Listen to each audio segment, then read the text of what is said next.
Yeah, I know a lot of people are upset. They think the products are coming out too quickly. There's too Mhm. much. There's, in a way, kind of product cannibalization where things are overlapping. And we're just seeing a lot more than we used to. It used to be that there was a lower supply, so the demand was insane every 3 months. And now we're seeing products coming out with such regularity that I couldn't keep track of all the cards if I wanted to. And I say that because every so often in vintage, there'll be a commander card I've never fucking heard of. Oh God. and and they'll be like, "Hey, this is a card," and I'm like, "In what set?" And they're like, "Commander X," and I'm like, "Okay, got to learn that now." Like I couldn't keep up if I tried to on that, but I'm Yeah. hopeful for it because I think we're nearing a tipping point where competitive play will come roaring back into the limelight and remind people that this game is beautifully complex, and it's something that I have always pushed towards as I've gotten older. Once when I was younger, it was about titles. It was about taking down trophies, tournaments, results. And now, honest to God, I would rather watch Reed Duke play LSV and see this beautifully scripted game where both players are at their peak. That's why I watch the Pro Tour. I don't watch it to see somebody win or lose so much. I watch it because there are beautiful games of Magic being played by the best minds in the game. And that's what I love about it. Welcome to the MTG Rebelcast. Today is a special episode number 30. We have two special guests, the ever busy Darth Riktus, and even later, a special guest that'll be here for us, the lead designer of the whole darn thing, ICPJs, who'll be in the studio with me. I hope you guys enjoy today, as we'll get a rare chance to talk about the organization itself, our vision, and our plans for the future. But first, we actually need to get to some news. Today's ban announcement as it relates to Pioneer and Explorer. We actually have a lot to get to today, so let's go ahead and jump in.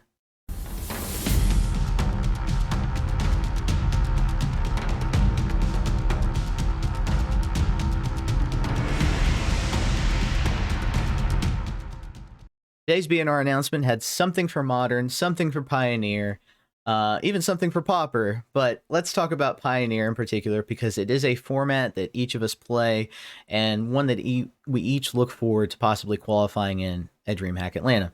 So, very briefly, I think most people know by now, if you're watching this the day after, that Karn and Geological Appraiser were banned in Pioneer Explorer, and that they did a rare unban on Smuggler's Copter. I'm sure those cards are coming up on the screen now, so you can take a look. So, I want to turn to my wonderful cast of Rebels. We've got Griffin Rider and Darth Riktus of the Darkstream here to talk to us about this. Let's start with Griff, because I mean we're all planning on doing something at DreamHack, last chance qualifier.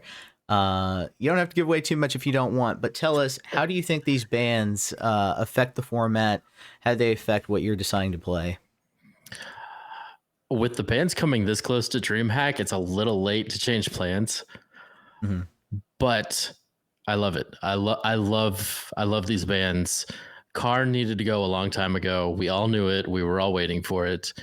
And what we saw from the recent Canadian RCQ is that these Discover decks were like 50% of the meta. So everything we know about Wizards says that that's too much.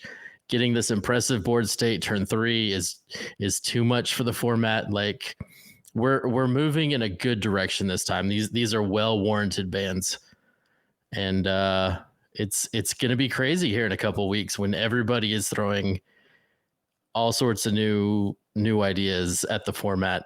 Now that we're moving away from some of the problems. So do you think basically these bans are going to add a little creativity to the format, and people will come out with new brews or new decks? I definitely hope so, because it's going to force a lot of people to change what they were going to do, and that significant portion of the field is probably going to be bringing something a little spicy, especially since we have a new toy to play with. Fair enough. Fair enough. I was a little sad, honestly, to see Karn go. The Mono Green Devotion deck was a very consistent deck in the format, and yeah, I mean, it you had the toolbox, being able to use your sideboard for whatever solution you needed at the time. So it sucks, but you're right. It's going to force me to be more creative, at least in my case. So, Darth Riktus, I want to turn to you. First, I want to ask you, do you think this is going to create an environment where people create some new decks? And then I want to ask you how this affects the format itself and, just in general, how people build. What do you think? So, people should be discovering some new combos. Hey, right? But in all seriousness, Mono Green Devotion takes a huge hit here, and Discover Combo now moves to strictly Quintorius. And I don't know that any of us are aware of whether or not Quintorius is tier 1 because Geological Appraiser was just so much better. This alters the framework in Pioneer because it prevents that combo winter. And believe me, Discover Combo was going to be worse than Eldrazi winter. I'm willing to say that. I played against it. It was not fun. The hate cards didn't even come down in time half the time. Like Eidolon of Rhetoric, if you were on the draw, did not even come down before they went off most of the time. So it's a problem when your hate cards are ineffective, not to mention necessary. We were at the point where Gruul midrange was playing 4 Roiling Vortex in the main just to try and eke some extra percentage points because they knew how much Discover Combo they were going to play against, right? So what Wizards did with this banning and unbanning is they said, we're not doing a combo winter. We won't do that to you. We are also declaring war on Mono Green Devotion, and we're fine with that. And maybe that's okay. My fear here is that Rakdos midrange comes out of nowhere and obliterates a lot of people because Karn really kept Rakdos midrange in check. It was weird, but like Mono Green Devotion with Karn was an engine that Rakdos midrange could not reliably get through. And if you watch any of Bobby Fortinelli's videos, you could see how that matchup was navigated, right? But Rakdos mid benefits the most from this, in my opinion.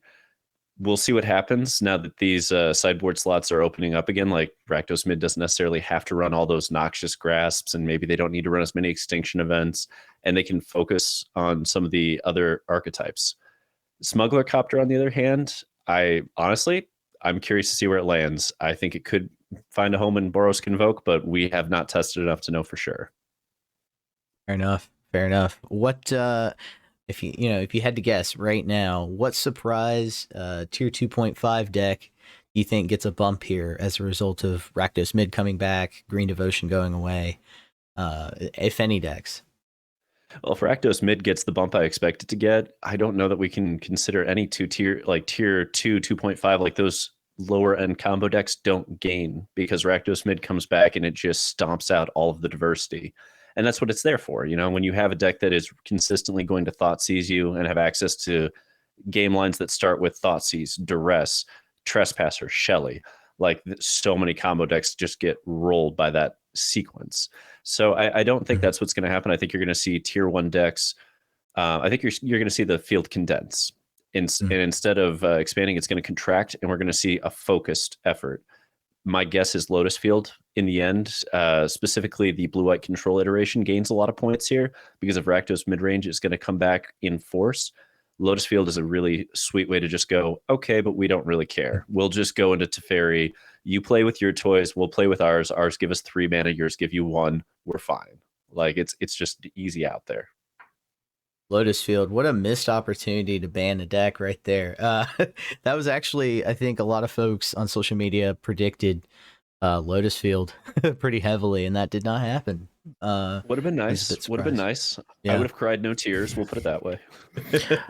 Fair enough. I'm actually really interested to see where this Grixis Phoenix deck goes from here, because with black in the toolbox, I think it can put up a fight with Rakdos.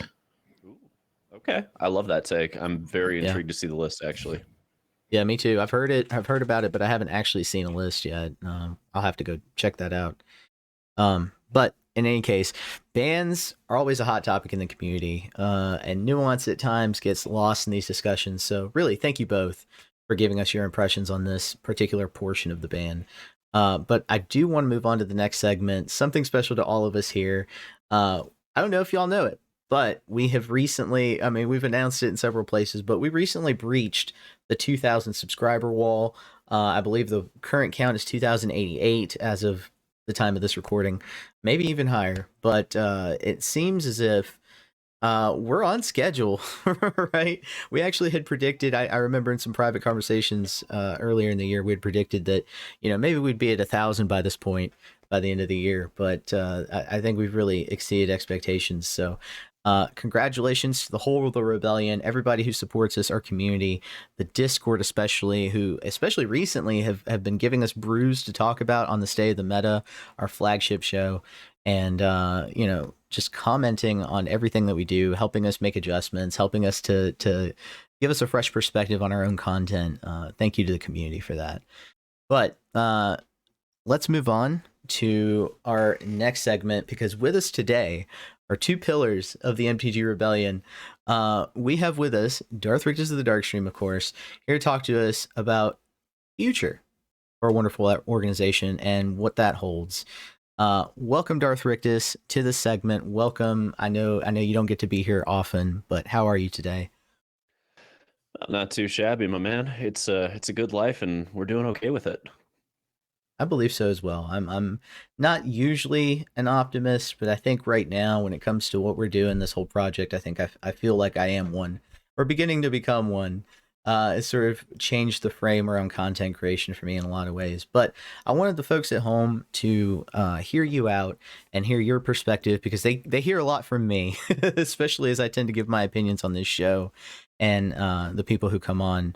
But I wanted to hear from you. You're a bit of a mysterious figure, even though you're all over the content, you're all over the Discord, you give your takes on decks, on Magic cards. But as a founder of the Rebellion, you're a bit mysterious. Not many people know a whole lot about your personal life.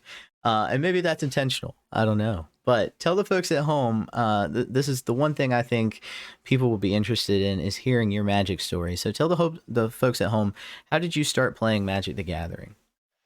My MTG Origin villain arc, I love it. I love it. Honestly, I was hanging out with some of my older cousins when I was back in like third grade, and I had casually mentioned that I had started to look at Magic, and I had bought, I think, my very first pack at a mall. It was a Portal pack, and it had an Abyssal Horror in it. And I was so excited. I had no idea how bad that card was. I was just like, it's a 6-drop, and it has all this value. It's going to be amazing. And I was just really into it. And they handed me like 3 giant boxes filled with Mirage commons and uncommons. And they're like, yeah, we're on to other stuff. Here you go, kid. And so I opened all that stuff up and just started brewing up decks. And I mean, this was back when we were getting to the point where Invasion was big. And all my friends were super casual. So like somebody had Rhea Dawnbringer, and that was a problem. That was a huge problem. None of us could figure out what to do about Rhea Dawnbringer. And so like I get all these Mirage commons and uncommons, and I'm like, oh my God, what's the 2 mana and I can kill it? Oh my God. Like it was a very different era of Magic, when those giant mythic creatures were the coolest thing you could do, and your identity was tied to your deck. And it was before the advent of competitive play, really. But that's where we started. Like everybody else typically starts just casual with friends, having a good time, loving it, being a kid, you know? Oh yeah, man, I love to hear that. And that's pretty early. Portal era, that's really damn early. So you've really been in the game for quite some time. Fair to say, a majority of your life, right? I am a paper boomer, yes. Oh, there we go. All right. So I wanted to ask you also, when it relates to this organization, so Magic is important to you. You briefly mentioned that your start was kind of before the competitive scene. You've talked in the past about the competitive scene and what it used to look like, and I know our personal conversations about it have gone pretty deep as well, in terms of sorts of expectations that players had of the tournament scene and what was offered and what was in it for them. So all that relates to the MTG Rebellion. One of the reasons we founded this organization is to sort of bring back some elements, some good elements of that competitive scene. So what vision, I want to ask you, what vision did you have when you began the Rebellion, and what did you really set out to accomplish with the organization? So I started things off about a half year before the Rebellion, working on my own channel with the Darkstream, and we really wanted to just kind of have some fun, mess around with some concepts. And by the time you and I started talking, Max, and we decided we wanted to move forward, the vision was rebuilding a competitive community that was just decimated by COVID. In the end of most formal paper tournaments, like WotC had pulled most, if not all, of their support at that point, and said, we're going to focus on digital play. And we knew paper was going to come back. We knew it was, but we also knew that the competitive community that we grew up knowing and loving was gone. It wasn't around in the same form. A lot of the people had just given up at that point. It'd been a couple years since they'd had a chance to really enjoy the gathering side of Magic. Mm, yeah, which leads me right into my next question. If you could essentialize it, what would you say is missing from the overall MTG community as it stands right now? I would say the gathering and the dream. Those were the two Mm, pieces that I took for granted when I was young and I was coming up. And now that I'm a little bit older, I'm seeing how much work goes into establishing both of those. And unfortunately, a lot of what I'm seeing currently with Wizards is not in alignment with that as much because they're trying for a broader base. They're not pushing as hard for, competitive play as they used to. But what always struck me as amazing was the amount of empathy in the community, the amount of like I was a kid who was maybe 11 years old when somebody handed me a deck in Legacy worth like $3,000, and they didn't blink an eye. They didn't blink an eye. They were just like, "Here you go, kid. I know you're going to a competitive tournament. It's like your first one. This will help you. Like this will work." It was high tide. I had no idea how to even combo with it. I had to sit there and like go through the mechanics for 12 hours. It was a lot of fun though. And my point is that gathering, that community in pursuit of the dream of being the best Magic player, of being a world champion, a pro tour champion, that's what the community has been missing for the last few years. And I want to see it come back. that's wow, very very eloquently put, I would say.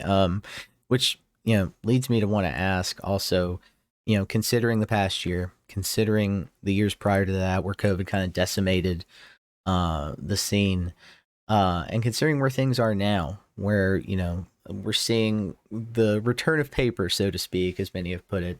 Are you hopeful for the future of Magic and the growth of the game based on what we've seen recently? Yeah, I know a lot of people are upset. They think the products are coming out too quickly. There's too Mhm. much. There's, in a way, kind of product cannibalization where things are overlapping. And we're just seeing a lot more than we used to. It used to be that there was a lower supply, so the demand was insane every 3 months. And now we're seeing products coming out with such regularity that I couldn't keep track of all the cards if I wanted to. And I say that because every so often in Vintage, there'll be a commander card I've never fucking heard of. Oh God. And they'll be like, "Hey, this is a card," and I'm like, "In what set?" And they're like, "Commander X," and I'm like, "Okay, got to learn that now." Like I couldn't keep up if I tried to on that. But I'm Yeah. hopeful for it because I think we're nearing a tipping point where competitive play will come roaring back into the limelight and remind people that this game is beautifully complex, and it's something that I have always pushed towards as I've gotten older. Once when I was younger, it was about titles. It was about taking down trophies, tournaments, results. And now, honest to God, I would rather watch Reed Duke play LSV and see this beautifully scripted game where both players are at their peak. That's why I watch the Pro Tour. I don't watch it to see somebody win or lose so much. I watch it because there are beautiful games of Magic being played by the best minds in the game. And that's what I love about it.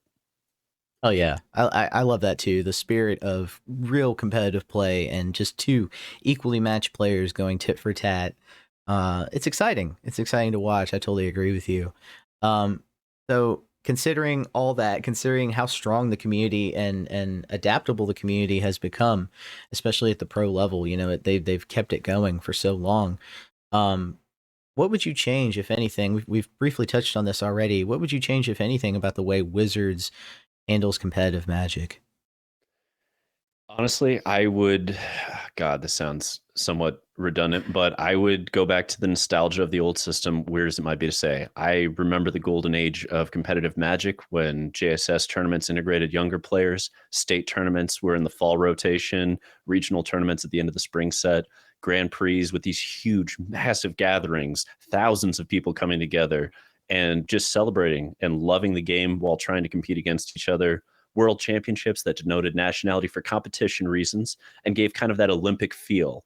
Like I remember Yeah. the American teams that were going up where it was John Finkel and the Americans against Kai Buddha and the German juggernauts. And it was epic. Like we were sitting there, eyes glued to the TV on like ESPN 2, 3, 4, whatever the fuck they put it on.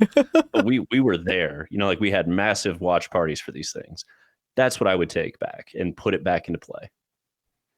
Okay. Okay. So considering all that, uh, what would you say? How would you say the Rebellion is a response to that? A response to the way Magic has been promoted in past, and carried out through the official capacity through Wizards. Well, the rebellion is us understanding that we're not going to get all the things we want, and that's life, but we got to make lemonade from lemons, right? Like we knew that the paper tournament circuit, we weren't going to be able to touch that. There are established players already doing it, like Star City Games, Channel Fireball. All of the established players are already in there. They're making their nut doing that, and Wizards is content to leave it to them. But the digital tourney circuit for Arena hasn't been widely promoted. WotC hasn't really taken time to develop a lot of it. And as we've seen just today, they did the relaunch, if I remember correctly, with Twitch Rivals. I don't know how many people watched it, but I certainly didn't. And part of that is that I didn't feel compelled to. It wasn't a pro tour. It wasn't Worlds. It wasn't the best in the game going against each other. It was some influencers that, credit to them. We're all in this game trying to make something of ourselves, but I'm not in it to watch personalities when I'm watching high competitive play. I'm in it to watch the most brilliant minds compete. So I know there's a hunger for that competitive scene. And for us, I think the purpose in many ways is to methodically build that home for the people that want one. And I can assure you, whatever comes next from the Rebellion, it will reflect that desire. Wow. What a statement. And I, in response to that, I think this has provided that home for me personally, as somebody who among the crowd is hungry for that sort of competitive content. I really, with you, have been able to make the sort of content that I myself would watch. So wow, yeah, well put, definitely. Before we turn to our next interviewer, I did want to just briefly kind of mention that, Griffin Rider, we've talked about Griffin Rider. He's one of the guild mages, and he got his start by competing directly against the Darth Riktus over and over again in the showdowns back in the before times when the Trial of Zeal was very brutal. I just wanted to ask real quick, Griffin Rider, what does the Rebellion mean to you? What is your idea of, what do you want to accomplish through this organization? What do you want to see us do in the future? How do you see things turning out? It's a lot like you just said. This feels like a home within the Magic community for me. It gives me something that when I got back into the game, the greater populace wasn't providing. We're not going to sit here and hold each other's hands and sing Kumbaya. We're going to tell it to you straight. And if it hurts your feelings, too bad, because we're here to win. We are here to win. So, I mean, every single day, I feel like I'm becoming a better and better player because of the people I'm around. And I'm here to watch that grow. I'm here to watch other people fill in the spot that's left behind as some of us move up and forward. And it's a very fun time to be back in Magic and be with this group of people. Hell yeah, it is. We are something I haven't even talked about tonight, and I should mention because I keep mentioning it in other shows. We're going to be at DreamHack Atlanta, December 15th through the 17th. I can't wait to see you guys sling some spells, throw some cards down, and meet the other creators, but as a team, right? I'm not going there. If it was just me by myself, like going in there, trying to meet all these different people that I've watched on Twitch or watched on YouTube, like I would be a fucking nervous wreck, if I'm being honest. But you guys being there really provides like a reason for me to be there, it feels like. So I'm really thankful that y'all are coming with me and that we're going to be there together. It's going to be awesome. For those of you who haven't gotten passes yet, you can use code MAXDamage9999 and get 20% off. So go check that out. All right. Darth Riktus, Griffin Rider, thank you for your time. Darth Riktus, I know you're a very busy man these days. You've got multiple projects working.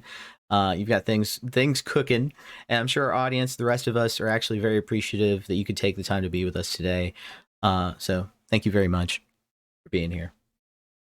Now, love y'all. Now, I want to share some of this spotlight, some of these good feelings with another pillar of the community, somebody who really doesn't get to be in the spotlight as much as she deserves, particularly because she's behind it, shining it on the rest of us, building up our aesthetic, building up our promotions, our website, our Discord server, our graphics, our merch. And you can say she kind of does it all, helping us with various background functions that just, nobody gets to sing the praises of often enough. So she's the lead designer of the Rebellion. And in addition to being known as the Pirate Queen of the Rebellion, as we so lovingly call her, we recognize her as also a co-founder with Riktus and myself, somebody who's been there from the beginning. So welcome ICPJs to the Rebelcast. How are you tonight, girl? Hello, everyone. I'm doing well tonight. I am ICPJs of the MTG Rebellion. This is my first podcast, so y'all bear with me. Well, you're doing great.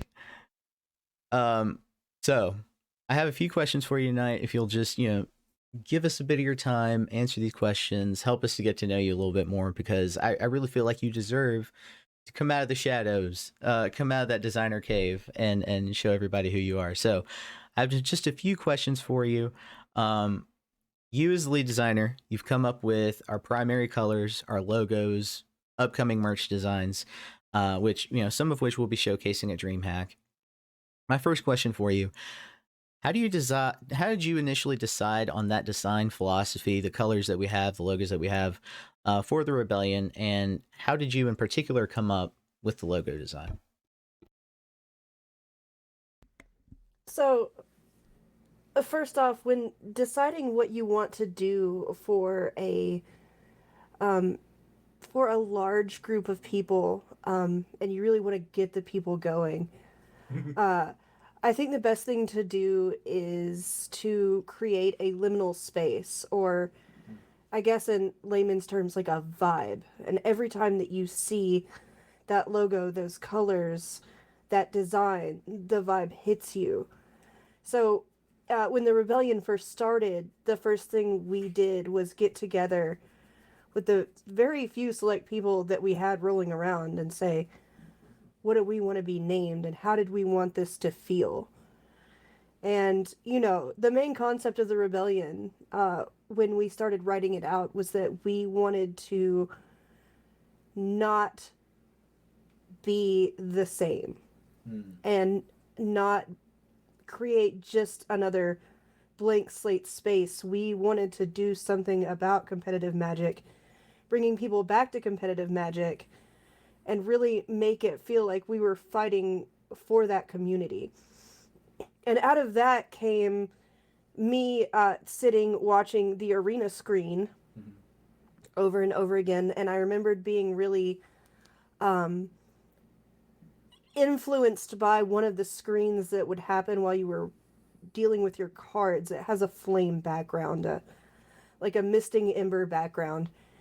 And from there, and Arena's logos, and specifically this font called Balerion, which is just used so much in MTG content creator design, I kind of fooled around and got the colors for the Rebellion. If you really look closely, you can see a lot of the colors that come out of Arena in our logo, just to tie it into what we were doing. From there, it went into our aesthetics having a lot to do with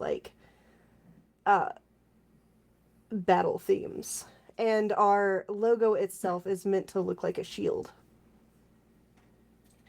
Okay, I've actually never thought about the shield, because it's very, you can clearly kind of see the sword and the embers and the colors, and the font itself is very powerful together as a composite. But it's like I never thought about it as a shield as well. That's really cool. Very multifunctional logo. But I wanna ask you, kind of to get away from the topic for just a second.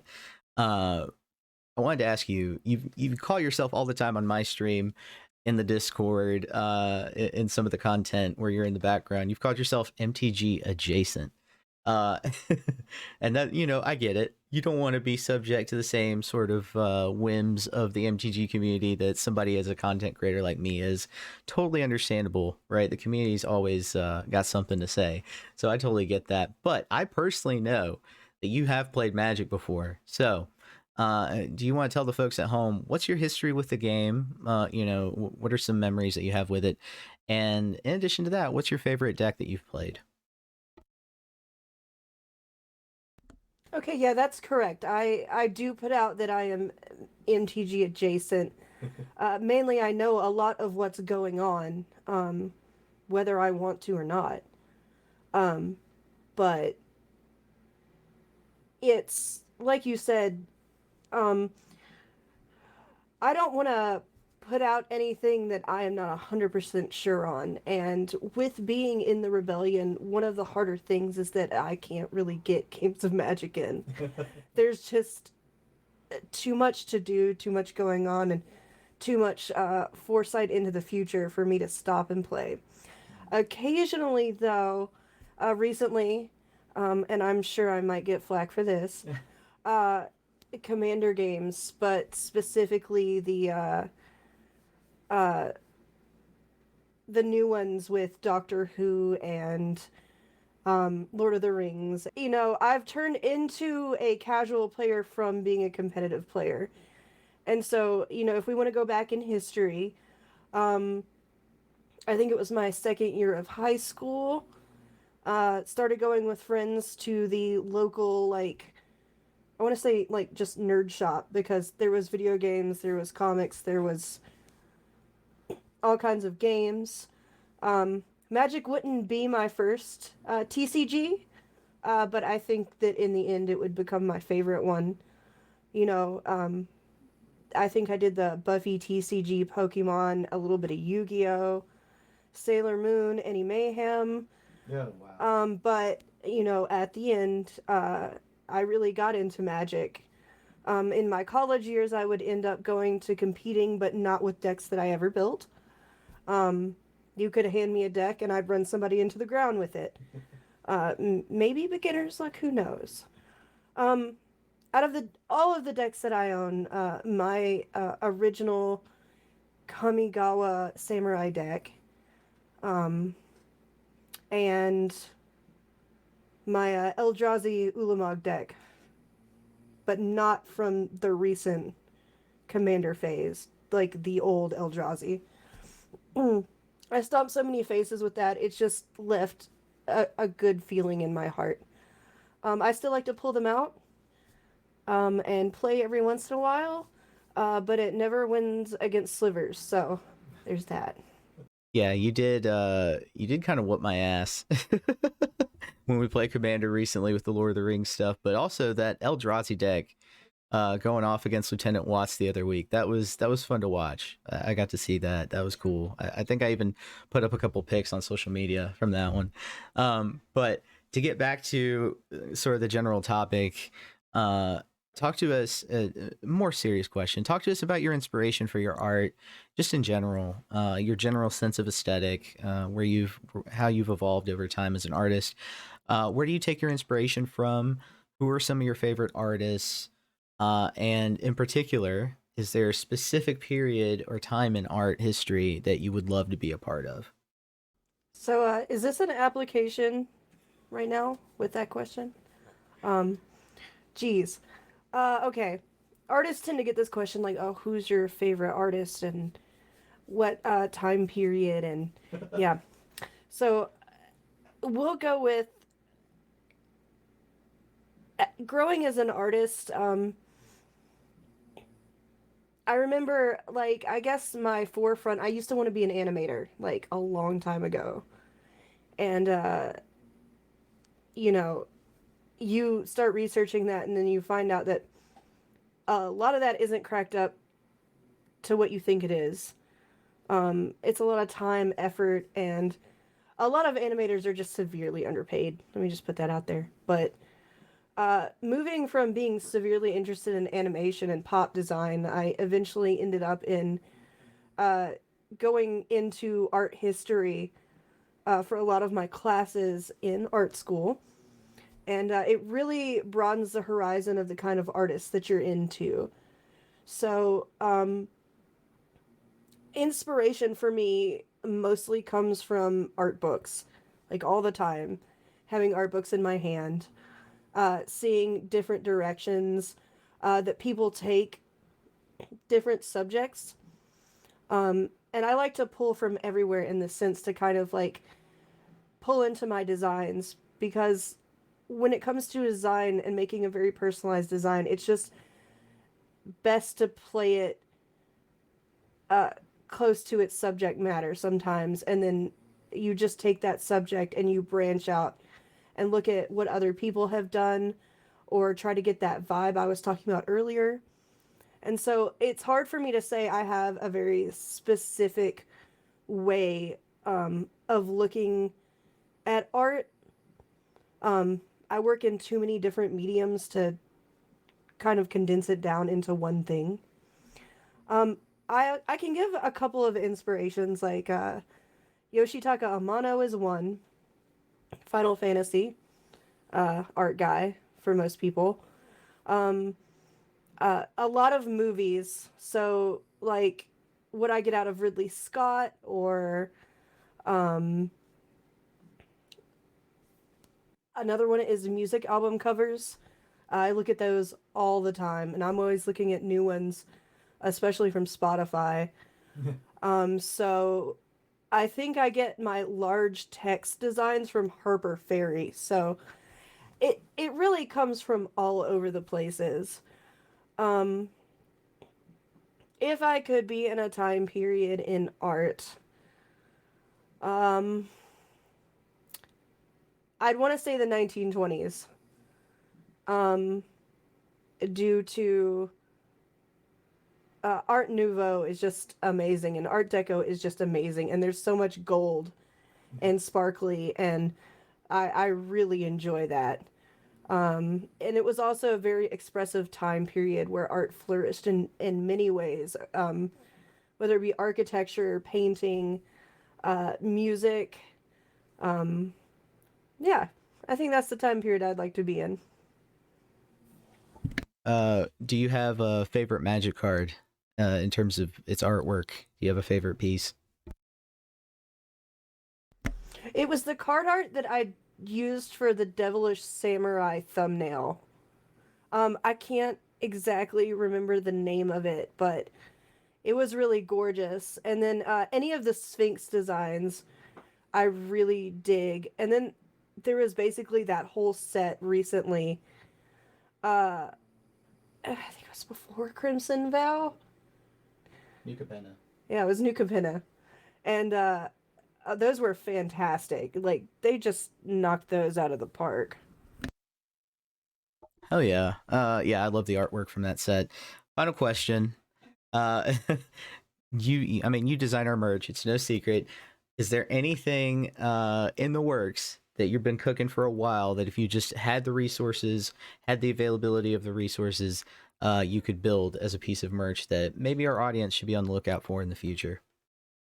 Yeah, so some people might find this cheesy, but I wanted to do a members only jacket with the brocaded sleeves and just a massive, like, Yakuza like MTG monster on the back.